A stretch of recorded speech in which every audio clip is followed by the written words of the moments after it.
लोग क्या जा पाए। Thank you. थैंक यू आरजू जी कि आपने मुझे इनवाइट किया अपने शो पर। बहुत बहुत शुक्रिया। Thank you. और आलोक, आज हम बात करेंगे, एक तो आप जानते ही हैं कि बिलावल भुट्टो जरदारी ने एक बार फिर इस तरह की स्टेटमेंट दी है कि जिसमें उन्होंने ये कहा कि कश्मीर में जो फीमेल्स हैं उन पे बड़ा जुल्म हो रहा है। लेकिन साथ साथ एक यूएस की रिपोर्ट भी है जिसमें ये कहा गया है कि इंडिया जो है वो दोबारा पाकिस्तान के ऊपर किसी किस्म का अटैक कर सकता है। पाकिस्तान की तरफ से तो खैर कोई खास हमें हैरत नहीं है कि इस किस्म की स्टेटमेंट्स आती रहती हैं, और आप जानते ही हैं कि यहाँ की जो स्टैब्लिशमेंट है उनकी तरफ से ये ऑर्डर होता है, जो भी हो फॉरेन मिनिस्टर या प्राइम मिनिस्टर वो इसी किस्म की बातें करते हैं। मगर क्या वाकई में आपको ऐसा लगता है कि उसके इस वाकये के बाद के हाफिज सईद और सैयद सलाहुद्दीन बाहर घूमते फिरते नजर आए हैं, तो क्या वाकई इंडिया ऐसा कुछ सोच सकता है कि फिर अटैक करे? नहीं आजू जी, अगर हम इसका बैकग्राउंड थोड़ा सा देखें तो हमें ये समझना होगा कि अगर बालाकोट में स्ट्राइक की गई इंडिया की तरफ से, तो उसका जो बेस है वो बहुत पुराना है। टेरर एक्टिविटीज बढ़ रही थी, पठानकोट, उरी, यहाँ पे हमले हो रहे थे। तो इंडिया को कहीं ना कहीं जाकर एक स्टैंड तो लेना पड़ेगा। आखिर वो कब तक ऐसे इस तरह के हमले, इस तरह की आतंकी कार्रवाई को झेलता रहेगा? तो वहां पर जो सरकार थी, वहां पर उसकी लीडरशिप देखी जाती है कि भाई आपकी लीडरशिप कितनी विलिंगली ये काम कर पाती है।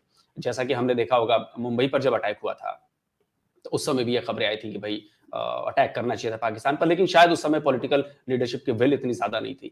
लेकिन बालाकोट जब स्ट्राइक हुई तो उसने एक संदेश दिया, ना सिर्फ पाकिस्तान को बल्कि पूरी दुनिया को, कि अगर इस तरह की घटनाएं होंगी लगातार हमारे खिलाफ, हमारी जमीन पर ऐसी कार्रवाइयों को अंजाम दिया जाएगा, तो फिर इंडिया भी चुप नहीं बैठेगा। इंडिया रिटेलिएट करेगा, कार्रवाई करेगा। चलिए, एक बात हो गई। और वहां भी ध्यान रखा गया कि हमने ना मिलिट्री इंस्टॉलेशंस को निशाना बनाया, ना हमने सिविलियन एरिया को निशाना बनाया। ठीक है, बकौल पाकिस्तानी मीडिया वहां पे 5 दरख्त गिर गए, 2 कौवे मर गए, सब ठीक है।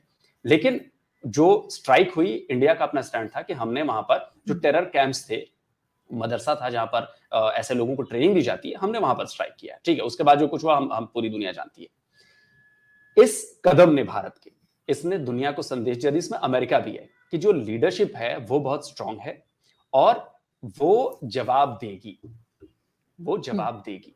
तो इसलिए ये जो असेसमेंट रिपोर्ट इनकी आती है, हर साल आती है शायद यूएस इंटेलिजेंस की, तो उसमें ये बात बहुत प्रमुखता से कही गई है कि भाई अगर पाकिस्तान की तरफ से ऐसे ही हरकतें की गई, और उसमें इस बात का बहुत खास जिक्र है कि एंटी इंडिया टेरर ग्रुप्स को पाकिस्तान मदद करता है, उनकी फंडिंग करता है, उनको सारे चीजें प्रोवाइड कराता है। तो ये बात क्लियरली उस असेसमेंट रिपोर्ट में मेंशन है।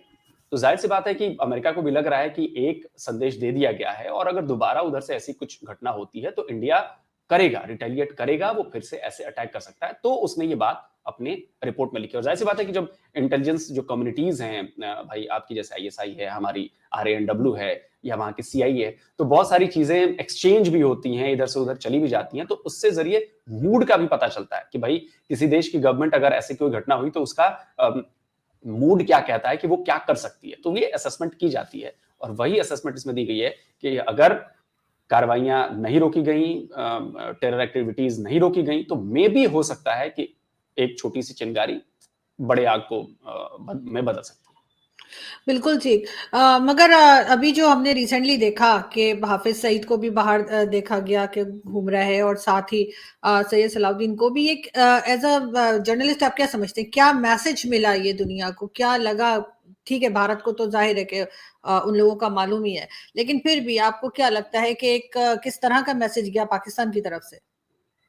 देखिए, अगर मैं पाकिस्तान के इंटरनेशनल इमेज की बात करूं, या हम्म। पाकिस्तान जिस संकट में अभी फंसा हुआ है, देखिए आपको फंडिंग नहीं मिल रही है, आपको अभी आईएमएफ से लोन 1.23 बिलियन का लोन लेने में इतनी मशक्कत करनी पड़ रही है। क्यों करनी पड़ रही है? ये सिर्फ और सिर्फ इसलिए करनी पड़ रही है कि आपका जो ट्रैक रिकॉर्ड है, वो ट्रैक रिकॉर्ड अच्छा नहीं रहा है। मतलब मैं टेररिज्म के हवाले से बात कर रहा हूँ, या जो आपके पूर्व पीएम इमरान खान रहे हैं, उन्होंने भी माना कि अलकायदा के लोगों को ट्रेनिंग देना गलत किया। प्लस अभी हाल में जो एक दो घटनाएं हुई हैं, जैसे वो साजिद मीर का पकड़ा जाना, जो मुंबई अटैक में शामिल रहा था, या फिर अभी जो मक्की को यूएन डेजिग्नेटेड टेररिस्ट घोषित करना। अब इस चीज को इंडिया हमेशा उठाता रहा है कि भाई पाकिस्तान की जमीन और पाकिस्तान की एस्टेब्लिशमेंट की तरफ से ऐसी चीजों को हेल्प की जा रही है जो एंटी इंडिया काम करते हैं। अब इसमें हुआ ये कि हाफिज सईद को आपने कहा कि जी हमने जेल में डाल रखा है, ये डाल रखा है, तो अगर वो सामने दिखता है तो इट मींस कि आपके जो दावे हैं और जो ग्राउंड रियलिटी है इनमें फर्क है। तो पाकिस्तान के लिए पहला नेगेटिव चीज हुई।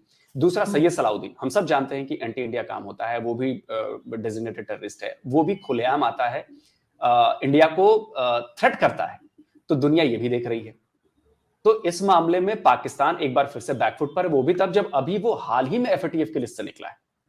और पाकिस्तान की तरफ से हमेशा ये कहा जाता है कि जी भारत की तरफ से किया जाता है, हमें फंसाया जाता है, लेकिन ये नहीं चेक किया जाता कि अगर ऐसी चीजें आएंगी, हाफिज सईद सामने आकर एंटी इंडिया बयान देगा, मोदी के बारे में बयान देगा, सैयद सलाउद्दीन अगर ऐसे आके इंडिया के बारे में बयान देगा, तो फिर एफएटीएफ में जाने का रास्ता तो आप खुद बना रहे हो ना। ऐसे आपके में ख्याल भारत को से दोष देना, जी आप कंप्लीट कर लीजिए।